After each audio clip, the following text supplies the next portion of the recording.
ప్రతి ఒక్క సభ్యుని కళాశాలలో ఉన్న ప్రతి ఒక్కరు కూడా అభివృద్ధి సంక్షేమ పథకాలు అందించే విధంగా ముందుకు వెళ్తున్నారు.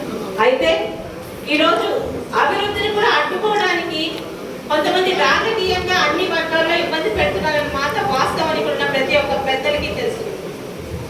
శాసనసభ్యురాలుగా నాకు 5 సంవత్సరాలు ఇచ్చిన అవకాశాన్ని ఈరోజు ముఖ్యంగా సోదరుడు రామ్మోహన్ నాయుడు గారు మన శ్రీకాకుళం పేరుని దేశవ్యాప్తంగా ఈరోజు ప్రతి ఒక్కరికి తెలిసేలా తెలిసి కేంద్ర మంత్రిగా ఏది కావాలన్న నిమిషాల్లో మనకి పర్మిషన్ తెచ్చించేదాకా ఆయన ఉన్నారు. అలాగే ఈరోజు వ్యవసాయ మార్కెటింగ్ తరపున రాష్ట్ర మంత్రిగా కాకుండా జిల్లాలో మనందరికి సహకరించి ముఖ్యంగా పలాస మీద ప్రత్యేకంగా అభిమానం చూపించే అచ్చెన్నాయుడు గారు ఉన్నారు. ఇలాంటి కాంబినేషన్ మళ్ళీ రాదు. ఎందుకు చెప్తున్నానంటే అదృష్టం అనేది ఒక్కసారి ఈరోజు తలుపు తడుతుంది. మనకు కావాల్సిన అభివృద్ధి పనులు చేసుకుంటూ పలాసాని కూడా అభివృద్ధి చేయాల్సిన బాధ్యత